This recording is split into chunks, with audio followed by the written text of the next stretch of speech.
4 bombs exploded in central London, killing 52 people and injuring over 700.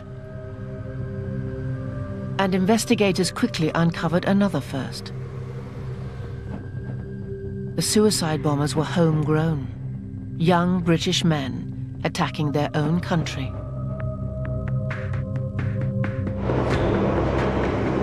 Tonight's Horizon is a psychological investigation into the mind of a suicide bomber.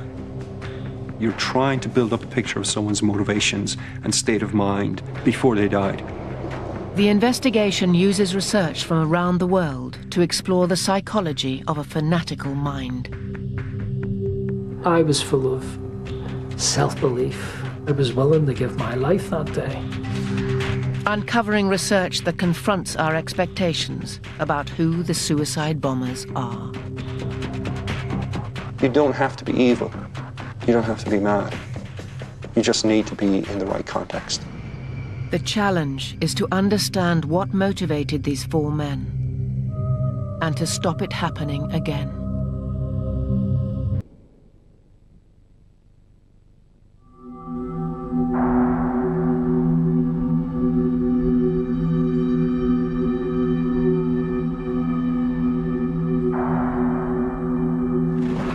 The past 25 years has seen a dramatic increase in suicide attacks. Since 1981, over 900 incidents have killed more than 9,000 people in over 20 different countries.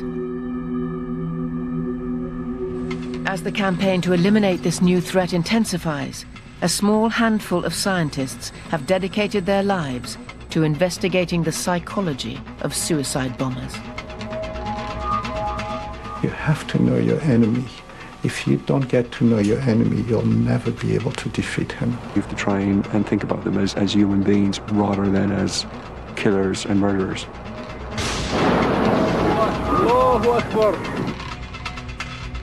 You begin to empathize with what they're going through, without necessarily sympathizing.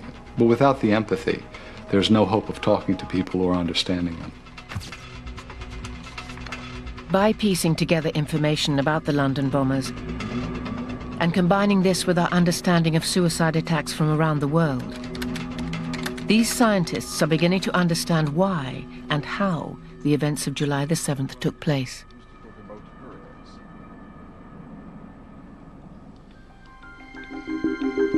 Forensic psychologist Andrew Silk has spent the last 13 years infiltrating the extremist mind. He has worked for the British government and the United Nations. Silk's research challenges many widely held assumptions. Most people think that terrorists are going to be the same as serial killers, the most hardcore and most dangerous and most deviant offenders that we have. And that is probably a mistake, because terrorist psychology is nothing like the psychology of those offenders. They are not like other criminals. In an attempt to understand the London bombers, Silk is retracing their final journey.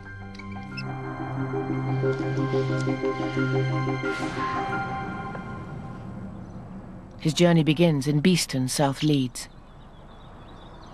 On the evening of July the 6th, 22-year-old university graduate Shehzad Tanweer played cricket with friends in the local park. He was a very kind and caring person. He was respected by everybody, and he respected everybody. If you had been watching that night, you wouldn't have thought that there was anything remarkable about him, and you certainly wouldn't have realised that within a few hours he would be leaving this place in a car with 2 of his friends, and that car would be filled with explosives and they'd be on their way to London. Later that night, Tanweer met up with 2 other men. 30-year-old Mohammed Siddiq Khan and 18-year-old Hasib Hussain. Hussain had recently left school and was due to start a college course in September. I can't imagine him doing something like this. I personally don't think he did something like this. He was obligated to do something like this. Mohammed Khan taught at the local primary school. He was married with a 14-month-old daughter and a second child on the way. ordinary, nice, friendly, chatty person, you know, that would be helpful, you know, with anybody and everybody. Nothing seemed remarkable about these three men as they drove out of Beeston in the early hours of July the 7th. We believe that if someone does something very extreme, then they must have a mind and a psychology which is also very extreme. But psychological research gives a very different insight into the nature of suicide bombers. From the early 1990s, Israel has experienced a campaign of suicide bombing. Over 5,000 people have been killed or injured in almost 200 incidents.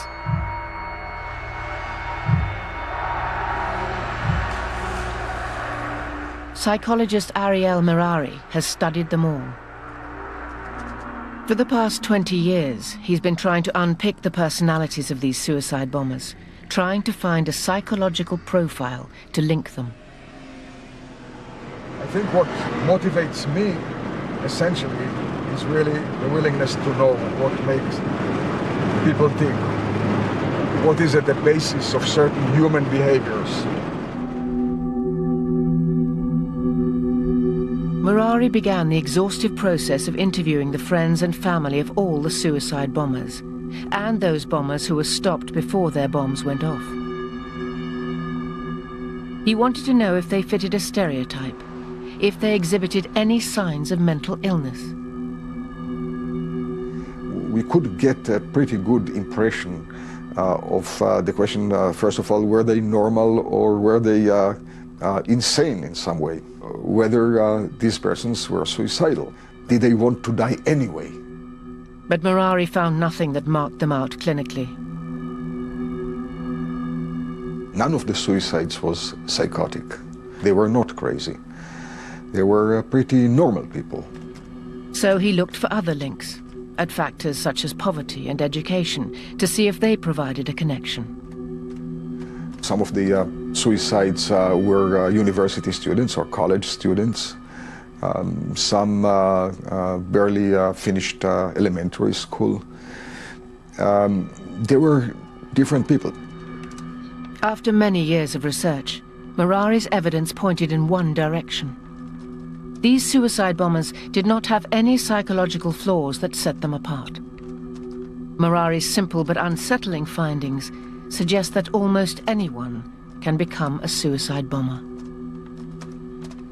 No, there was no single psychological profile of a suicide terrorist, and the conclusion is that suicide terrorism must be explained primarily by something different.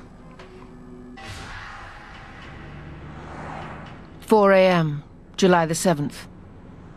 The London bombers head down the M1 towards Luton. Their car is filled with explosives. Research that has been repeated all over the world now suggests that nothing in the personalities of these three men would have marked them out as dangerous. They are not crazy. They are ordinary, unremarkable. They could be the person sitting beside you. They could be the person you work with. They could be someone who lives on your street. This is something that we see again and again in the lives of suicide bombers. They are not the bottom of the barrel. This uncomfortable truth, the idea that ordinary people can carry out such extreme acts, was first revealed in a series of simple experiments conducted over 40 years ago.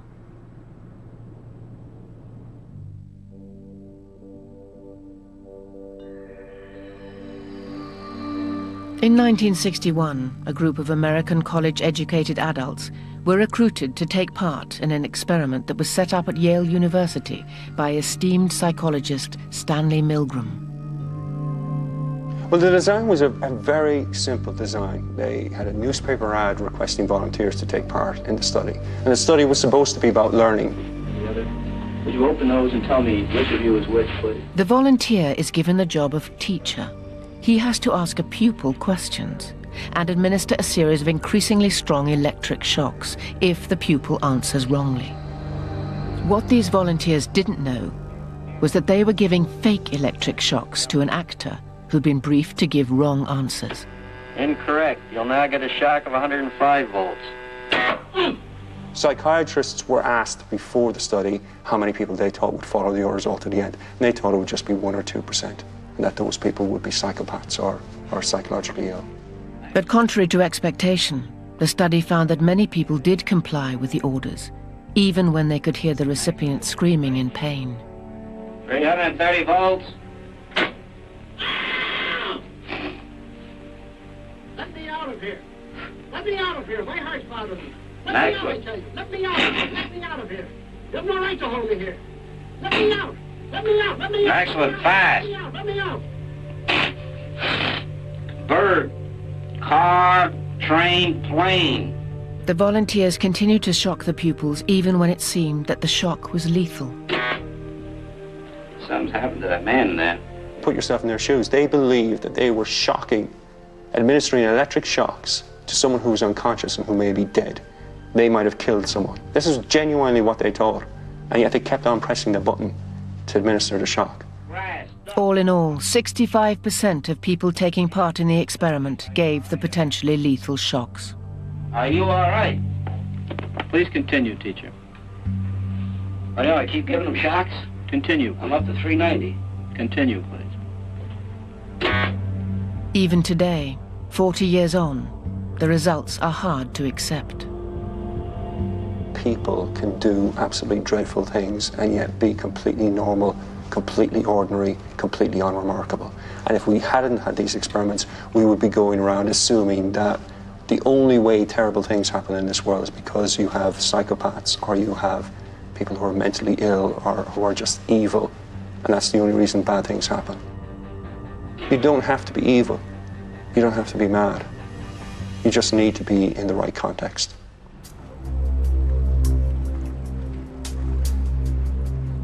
In November 1998, 3 friends moved into an apartment together in Hamburg, Germany. All 3 were students at the local university. They spent a lot of time together, either at the university or at the mosque. They used to eat together very often, discussing politics into the wee hours of the night. One of the men was Mohammed Atta, the hijacker who crashed American Airlines Flight 11 into the World Trade Center.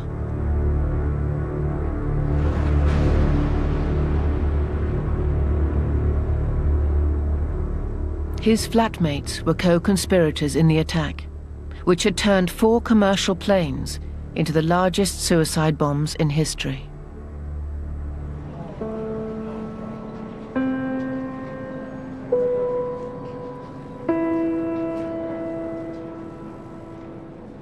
When you're faced with such horror, your first impulse is not to understand, but to condemn and to kill anybody associated with them. Ex-CIA case officer and forensic psychiatrist Mark Sageman wanted to find out exactly how the 9/11 cell had come together. He spent nearly 3 years reconstructing their lives and looking for patterns which might explain the formation of the group.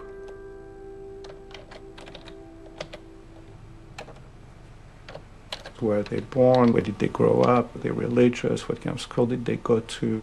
Did they go abroad? Who did they meet? Who shared an apartment with whom? You almost have to merge each biography with the other one to see who met whom, what did they do together. And it was really a long process of piecing pieces together. When he focused on the 6 leaders of the group, which included the 4 pilots, he noticed there was a trend. There seemed to be a pattern emerging from where they lived. The one thing that I did find strange is most of them had joined Al-Qaeda when they were living in a country where they had not grown up. And that to me was the first surprise. It seemed that being away from home was significant. Living abroad makes you probably more royal than the king. We see that throughout history. The British expatriates in India in the 19th century became even more British than the British in England. As he extended his research to accommodate more Al-Qaeda members, He found this was a pattern that repeated itself in 3/4 of his sample. About 75% of my sample joined Al-Qaeda while they were living abroad. And as his database grew, Sageman discovered another subgroup that had been cut off from their cultural origins. Another 10% joined Al-Qaeda while they were second or third generation immigrants. This is very much a second generation phenomenon where you're really not quite sure whether you're from the country of origin of your parents and you're not totally integrated yet in the society. You have the mafia in the United States, you have the various Hispanic gangs in the Los Angeles area. This second generation phenomenon is fairly universal. Sageman concluded that over 85% of all Al-Qaeda members had experienced some form of cultural estrangement. It seemed that he had discovered a fertile ground for creating suicide bombers.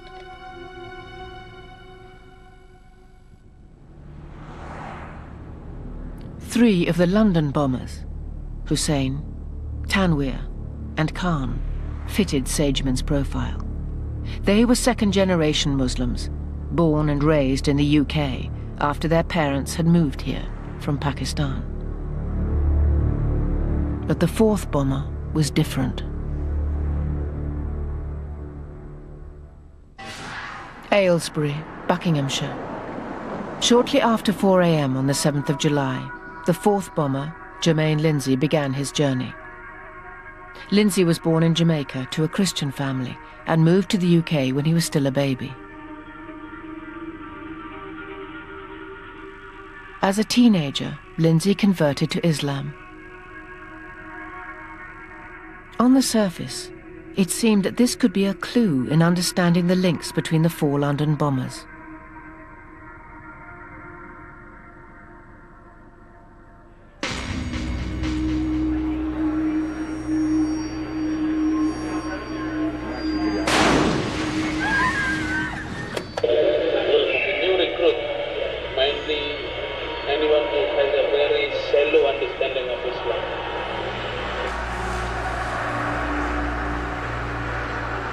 Anthropologist and religion expert Scott Atran has recently returned from Indonesia, where he spent time interviewing Muslim extremists with connections to the 2002 and 2005 Bali bombings.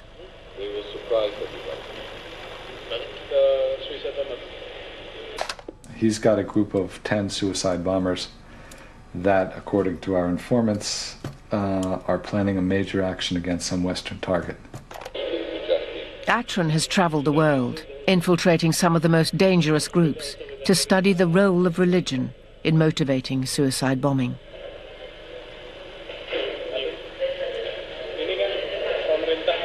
So he's saying that the new recruits into the group have a fairly shallow understanding of Islam, but have a very strong spirit, a high eagerness. Atran's research has questioned the links between suicide bombing and religion. There's nothing in the Quran that justifies suicide bombing, any more than there's something intrinsic to the Bible that justifies suicide bombing.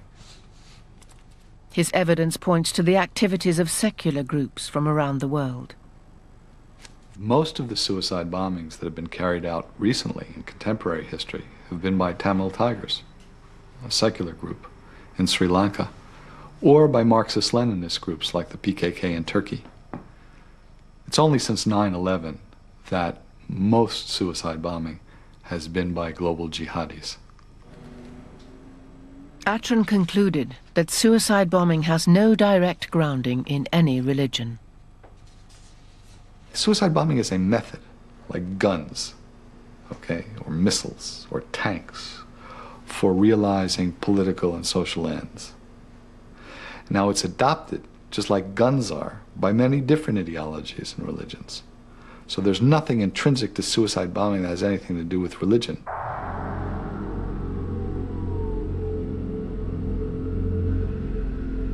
So what is the crucial factor that turned these four men into suicide bombers?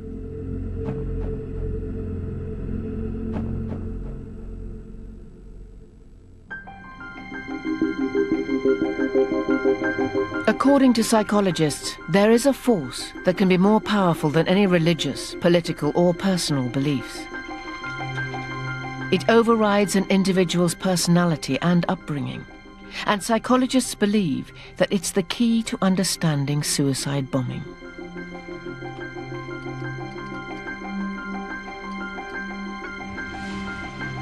The Asch experiment is one of psychology's oldest and most popular pieces of research. A volunteer is told that he's taking part in a visual perception test.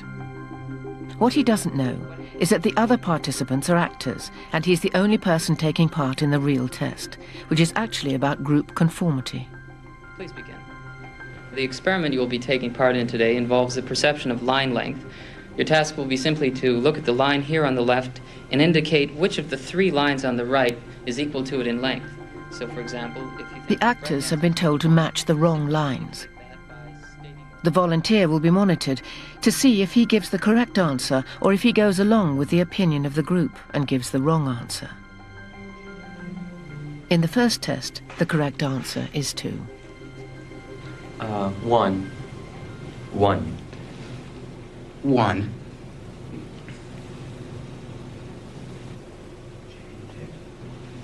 2. 1. Once again, the correct answer is 2. 3. 3. 3.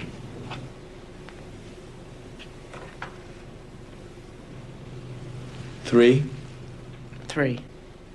The Asch experiment has been repeated many times, and the results have been supported again and again.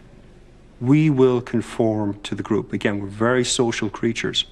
We're very much aware of what the people around us think. We want to be liked. We don't want to be seen to rock the boat, so we will go along with the group. Even if we don't believe what people are saying, we'll still go along. 1. 1. 1. 1. Group dynamics is one of the most powerful forces in human psychology. 1. 1. You can take anybody, virtually anybody, ordinary person, put them in a particular group, and they will become like that group.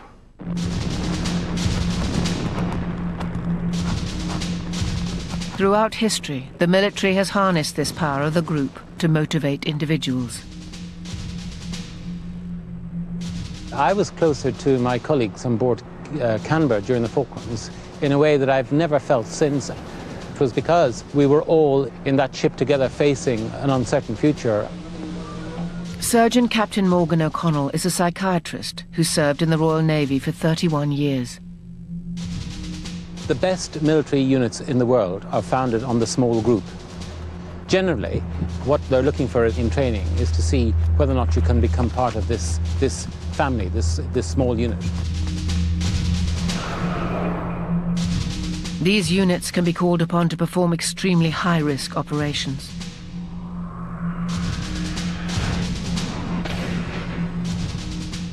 The ability to do these things that in the cold light of day you wouldn't even contemplate beginning to do is founded in this grouping together of people into tight, cohesive band of brothers.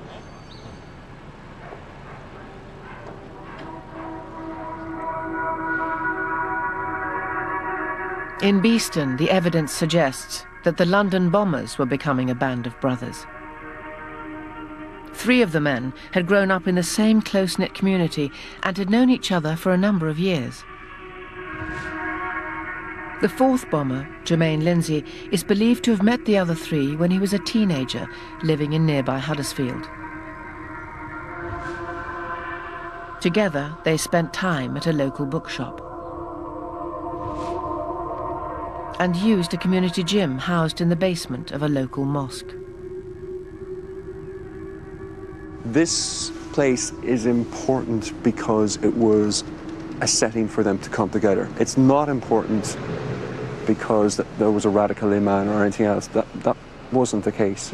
It was more that this was a venue where they could come together and where they did spend time together and where the friendship developed and the bonds between them developed, and that's why it's important. These group bonds can grow surprisingly strong, resonating with our biological family unit. The family is the most important thing in human societies. It's no accident that all political movements that survive over time use the idiom of brother and sister and mother and father.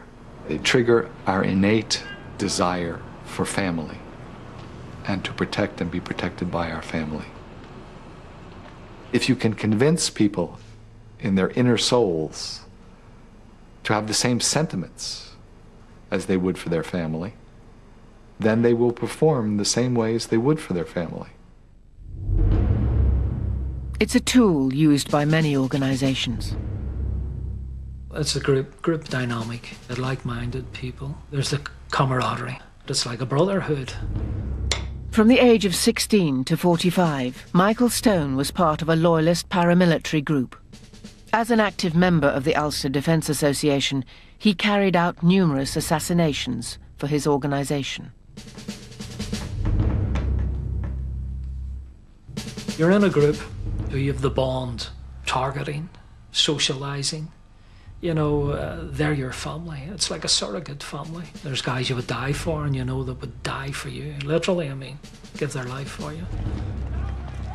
They form a new family that trumps the old family, a fictive, substitute, surrogate family.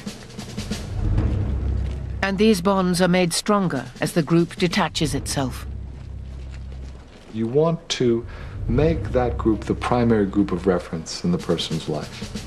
And in order to do that, you actually have to isolate the person from the family and bring them into the group and provide what the family does. I led a double life. You know, my family came secondary. My parents, my sisters, no one knew I was a loyalist paramilitary. You know, it was a secret life I had. I lived a selfish existence, secretive, murderous. Family activities, family life clashed. I never went to my brother's wedding. I couldn't say to my brother, I'm not going to your wedding. I have to go out, I have an operation. I've been looking at this guy for months and I have an operation, I have an individual to kill. How can you say that when he's having a church wedding? You can't, so you fall out with him. As the London bombers became closer, their circle of association appears to have become smaller.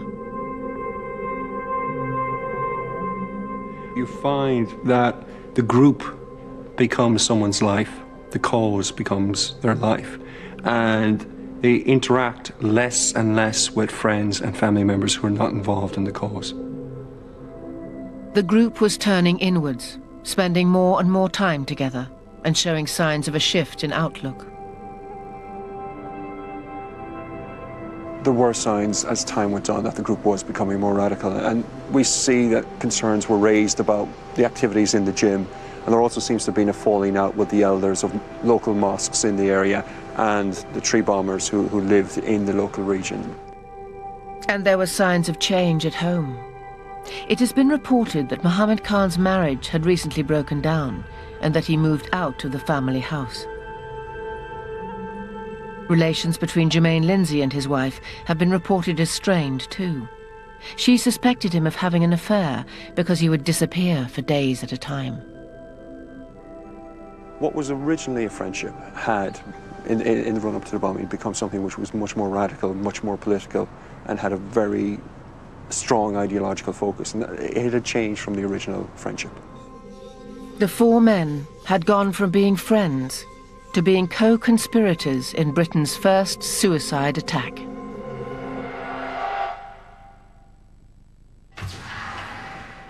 "6:51 a.m. Hussein, Tanweer and Khan arrive at Luton Station car park. They meet the fourth bomber, Jermaine Lindsay, who's been waiting there for almost 2 hours. This is the car park for Luton Station, which is over there.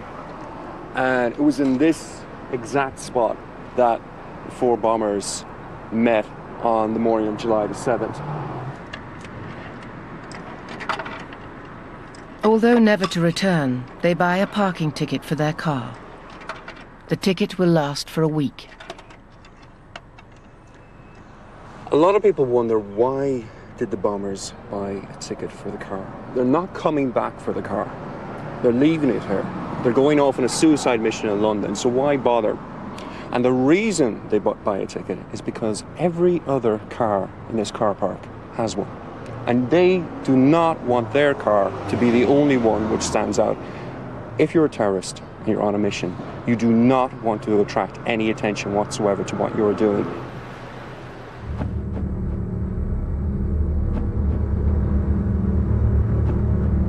As they make their way into the station, they leave 2 primed bombs under the front seat of the car.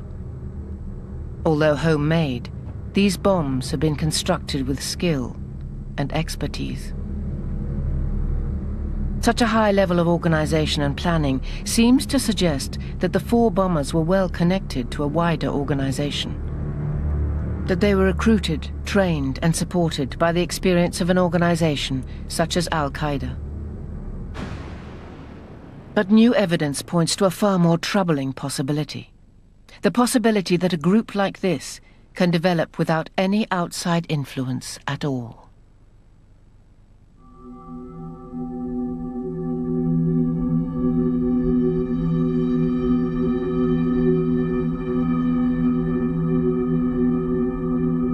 Mark Sageman has plotted the formation of dozens of Al-Qaeda cells. His findings are an unsettling insight into the evolution of an extremist group. Most people think of a terrorist as a kind of weak-minded, naive young person who is preyed upon by the sinister recruiter who brainwashes him into terrorism. It turns out it's quite the opposite.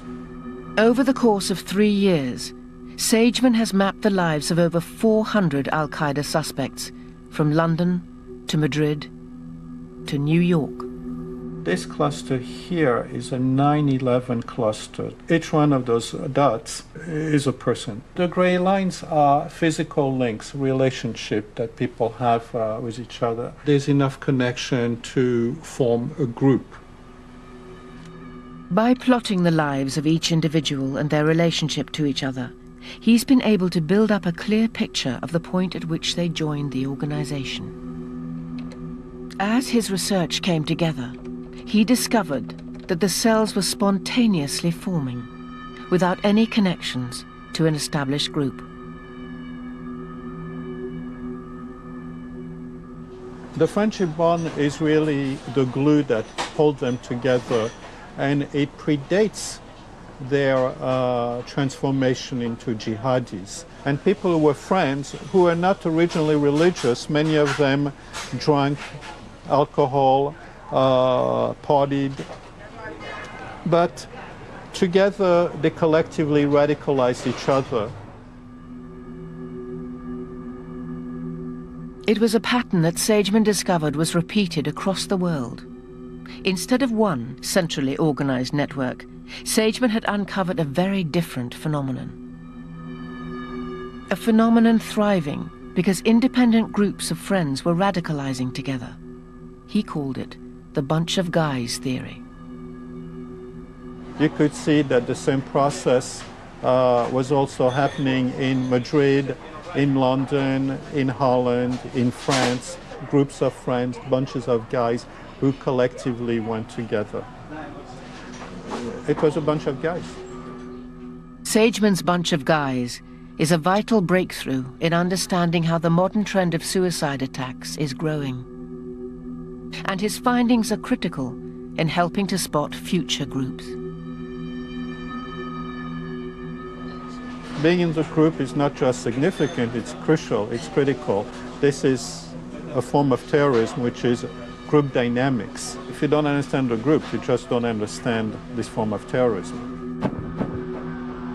There doesn't need to be anybody exploiting the group. The willingness to carry out suicide attacks can predate any contact with an established group or mastermind figure. Most young people are radicalized, and then they beg Al-Qaeda to take them. And they're very, very disappointed when they go to the training camps and Al-Qaeda decide not to select them. Only about 20%, 15 to 20% were selected by Al-Qaeda. It's very much like applying to an elite school. The elite school does not have to recruit.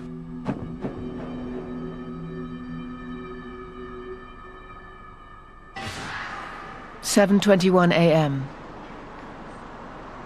The 4 men are captured on CCTV cameras entering Luton Station.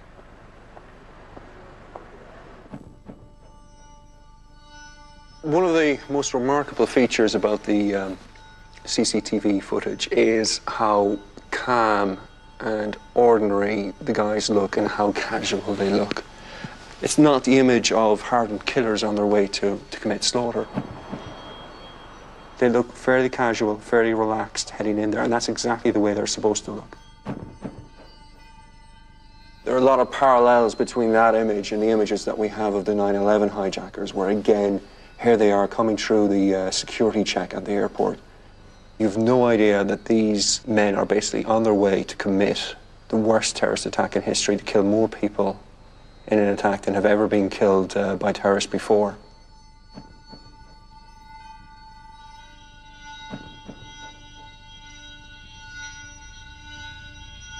Being so calm under pressure shows that the hijackers were well prepared. You know, they're familiar with this environment. They went to the airports, they checked out the flights. They'd been there before. They knew what the airport was like, they knew what the security procedures were, what the planes were like, how many passengers would be on board, all of this. So it was familiar territory, and that helped them be more relaxed. CCTV footage from the week before the London bombings suggests similar preparation. I would expect that there would have been other dry runs, that this wasn't the only one that was carried out. The dry run would have been especially important for Lindsay because he was geographically separate from the rest of the team.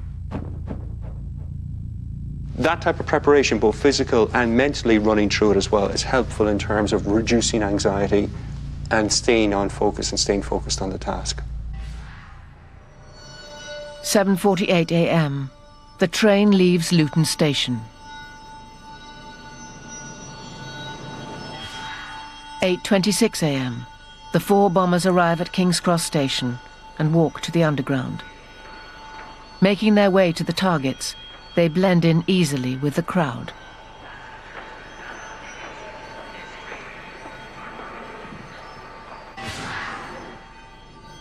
at 8:30 a.m. The bombers separate and head towards separate tube lines. This is the concourse between the Circle and the Metropolitan line. And this is the point where the lines branch off, one heading east, one heading west.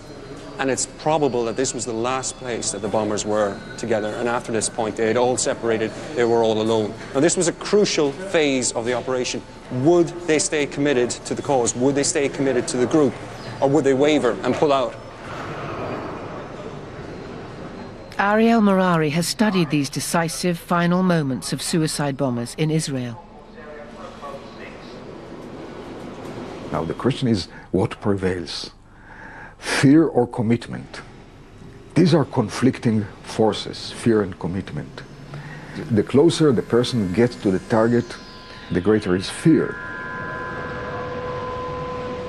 This fear can affect people differently.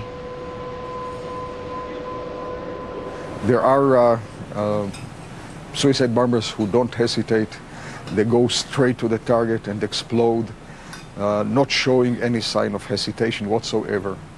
Others, however, do hesitate. Those that hesitate hope that some external intervention will prevent them from completing their mission. For instance, a case of a suicide bomber who entered a restaurant. He first got to the bar, asked a glass of water from the bartender, drank it, and only then, as nothing happened, I mean, nobody stopped him, he exploded. Now, this was last moment attempt, I suppose, to delay the final act as much as possible. So there are differences between suicide bombers. 8:40 a.m. The bombers head towards crowded rush hour tube trains.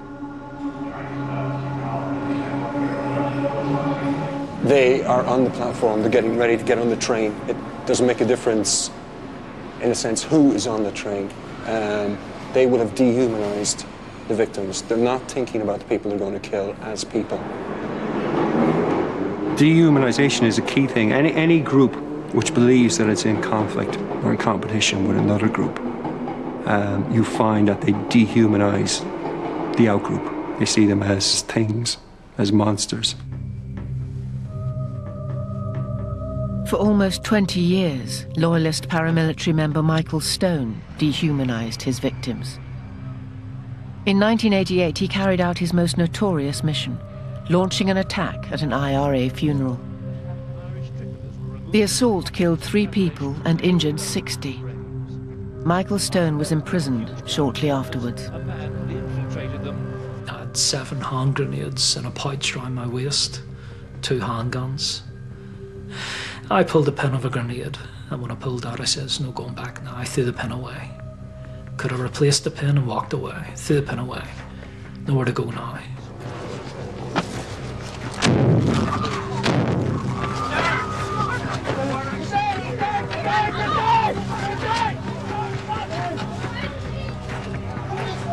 Many of the crowd gave chase in hot pursuit of the man who stopped, turned, and threw another grenade.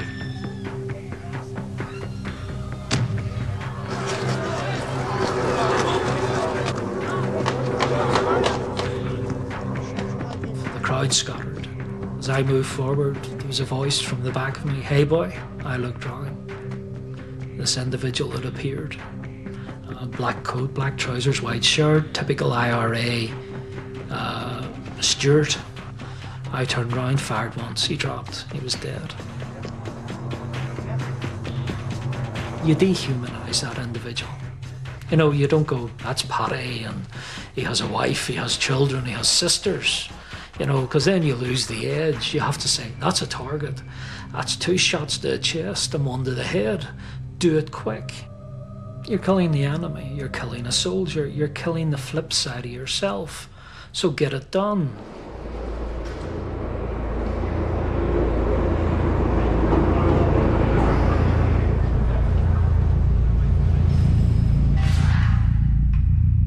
"8:50 a.m.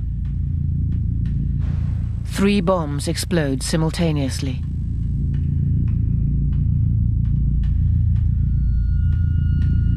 Shazad Tanweer blows himself up on the Circle Line at Aldgate. Jermaine Lindsay on the Piccadilly line between King's Cross and Russell Square. Mohammed Khan on the Circle line at Edgware Road.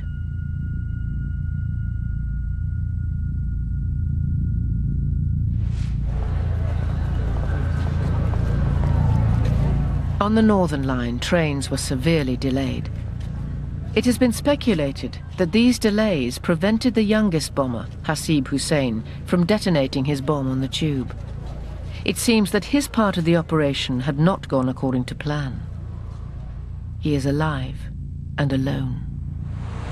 Most people might think this is fantastic. He's still alive. He should just catch the next train, get out of London, get away, get home, start his life again. But CCTV images do not show any signs of Hussein trying to flee the scene. He wandered around King's Cross Concourse and outside the station.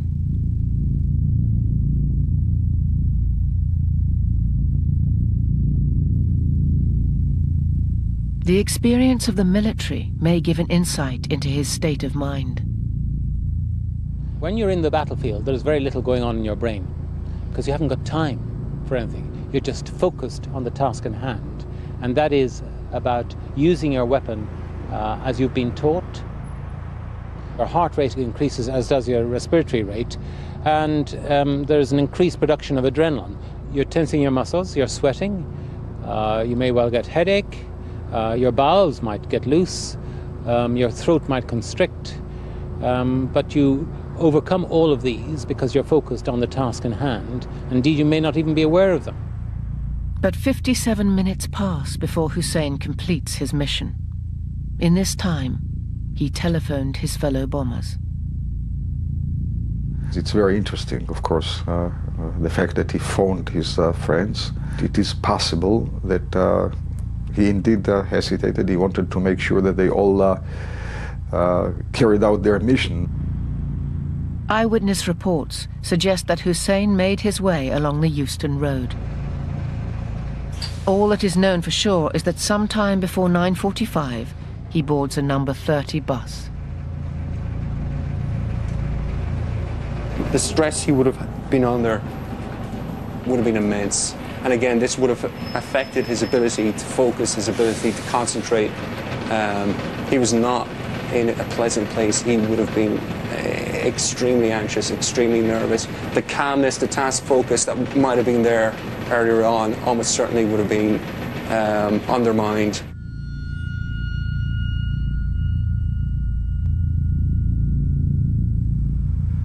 In that hour, what probably motivated him in deciding to blow himself up was the fact that his buddies had already done it, and he couldn't let them down.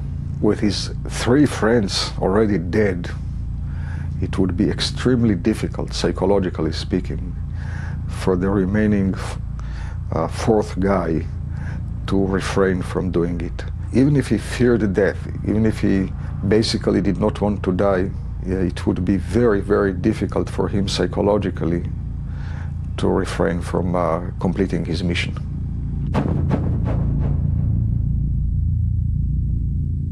The original plan was no longer working, but he still wanted to carry out the mission, still wanted to follow what the rest of the group had done and detonate his bomb that day in London, die himself and also kill people.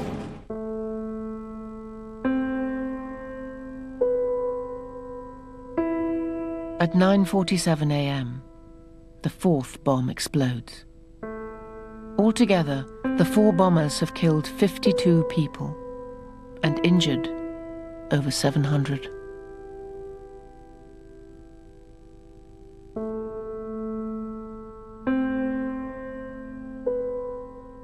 When dealing with terrorism, people like to believe it's formally organized. It's just a finite number of evil people, and if we just eliminate them, we'll get rid of the problem. The reality is that it's very different. Most of human behavior is driven by small group dynamics. That is, the group of 8 or 10, 12 people that are in your immediate environment. It's critical to spot the groups. It's critical to understand why people become radical, how they become radical, and it's critical so that we can stop that and prevent that from happening.